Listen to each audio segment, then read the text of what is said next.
there and welcome back to another Disney video. And recently, we saw the release of the latest effort from Walt Disney Pictures in Chip and Dale Rescue Rangers, which tells the story of Chip and Dale, obviously. Two washed up cartoon characters who are trying to move on after the cancellation of their cult classic show, the aptly titled Chip and Dale Rescue Rangers. Now before we go any further, I do need to say we're going to be running through some spoilers, like pretty much all the significant plot points of the film are going to get mentioned. So before you watch the video, make sure you've watched the film or at least don't mind getting spoiled for important plot points. And so, with all that being said, let's jump into the review. And I think the best place to start with this video is just by talking through the actual plot of the film itself as a bit of a refresher. In a world that's populated by regular humans and various different animated characters of numerous different styles, Chip and Dale, two traditionally animated chipmunks, meet at elementary school and bond over the fact that they have no friends. As the years go by, the two realise they have insane chemistry, and that they should go into showbiz together, and thus they move to LA once they graduate to go and pursue their dreams, and eventually, they land the titular show. Before they're cancelled after 3 seasons because Dale wanted to try and branch out to prove himself, leading to a 30-year estrangement between the duo. Years later, Dale's washed up and has been on the convention circuit, whilst Chip has left showbiz completely and is now a relatively successful insurance salesman. Eventually, however, the two are brought back into each other's orbit, as their old co-star, Monterey Jack, finds himself in a bit of a pickle as he owes a significant amount of money to cheese dealers. And now that he can't pay up, he's afraid he's going to get abducted and bootlegged, forced to perform in bootleg animation films for the rest of his life. Unfortunately, Chip and Dale's personal issues get in the way of helping him, and he ends up getting snatched, and so the two dedicate themselves to trying to save him. And after tracking down the cheese dealer who initially hooked Jack up with the crime lord Sweet Pete, the pair get taken into the Uncanny Valley part of town, where the creepy, semi-realistic animations make their home. And here, they stumble across the facility where cartoons are altered to become bootlegs, and that Sweet Pete is a washed-up, adult version of Peter Pan from the classic 1950s Disney film. They manage to escape his clutches by flushing themselves down the toilet, and then, with the help of a police officer, break back in to steal Sweet Pete's fitness tracker, which leads them to a warehouse filled with evidence of Pete's wrongdoings.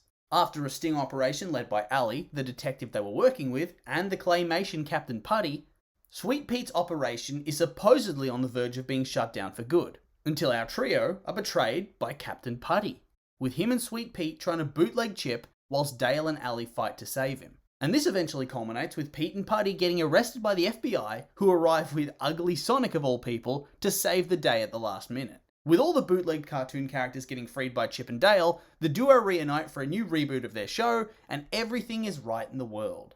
And so with that, before I really start to break down what I thought about the film, I will briefly admit, I did not have high hopes for this coming into it. I expected it to be truly terrible, or at the very least just be only okay. So imagine my surprise when this film revealed its true colours and quickly became one of the best films I've seen this year. Like seriously, it had no right at all to be as good as it was. It felt like it was going to be one of those truly terrible films that linger in the bargain bin. I was expecting a wall-to-wall snooze fest with cringy acting, a cringy plot, and terrible directing. But you know what? I was completely wrong in my first impression. Because whilst people might not consider it to be the exact same level of quality, it feels like it's this generation's version of Who Framed Roger Rabbit. For what it was absurdly good, and it fired on all cylinders. It had great acting, or at least great voice acting, great animation, a decent storyline that was very tongue-in-cheek, and was just funny.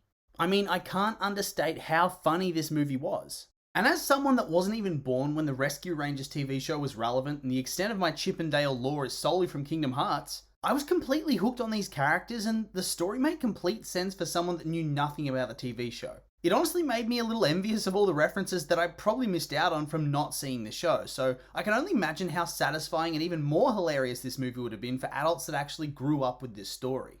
But with all that being said, let's properly break down some of these categories. We'll start off with the acting. Now for the most part, the acting was just great, at least from a voice perspective, because yes, the voice performances were perfect. I mean, there were a lot of actual professional voice actors involved, so I would hope that the voice acting would be good, but even the roles played by non-professional voice actors were very good too. Hell, John Mulaney as Chip, he was a standout, and so was Andy Samberg as Dale. They just had this insane chemistry that made their characters thrive, and every scene where they were together had this innate special quality. Also, J.K. Simmons, I swear this dude is one of the most versatile actors that just flies under the radar every time. He's just so good. And his role in this is no exception. At first playing the hard-boiled and overly serious police captain, only to switch gears towards the end when he's revealed as the secondary antagonist and becomes slightly unhinged and wacky. A very Judge Doom style twist. And I think this is part of what draws you in. The characters are so well voiced that they make up for any deficiencies in the script, and honestly, that being said, I don't think there are that many deficiencies. It's just often in these types of films, the animated characters have to be carried by the live action actors, because the celebrity voice actors for the animated characters often aren't up to snuff, as they're either phoning it in, are inexperienced in voice acting, or just plain suck and were only hired for name value. And it doesn't feel like the case for this film. The actors really inhabit the roles and give it their all, and it just makes the experience all that much more enjoyable. And I also really loved Eric Bana doing the really terrible and over-the-top Australian accent that you always hear in American cartoons. Every Australian in the world cringes when they hear it. And so it felt right that an Australian was cast to put their own spin on it to sort of reclaim it. I think my only real gripe from an acting perspective comes from Kiki Lane as the detective. Usually the live action character in these sorts of films needs to be good to sort of carry the script and the animated characters, but here that doesn't happen. To me, her character was the least believable and the least enjoyable. Her performance was quite wooden. But I'm not hating, because I understand it would be so hard to perform this role. Almost none of the characters are actually there. But it does ultimately drag down the scene she's in. And she feels like one of those actors on Sesame Street where they talk really slowly and clearly for the audience because it's for little kids and they're just infantilizing them. But apart from that one minor gripe, across the board the acting was just great. And next up, we come to animation style and design. And God, I just love this part of the film. The visuals were awesome. I really loved how they represented all sorts of different animation eras and styles, from claymation to classic black and white, to traditional 2D, to CGI, to hyper-realistic CGI. It just goes on and on. It's just premium fan service everywhere you look, and it's an animation fan's wet dream. So many classic characters and franchises smushed together into one universe. It just creates this hodgepodge of clashing visuals, but clashing in a good way. It made the film very visually diverse, which I think adds to the appeal because it looks like a real world where toon characters might live. Because all these different styles were intermingling and smushed together. It wasn't a hard line between the real world and the animated world. It didn't feel forced, and I think it really did wonders for capturing your attention. And so now we'll move on to scripting and storyline.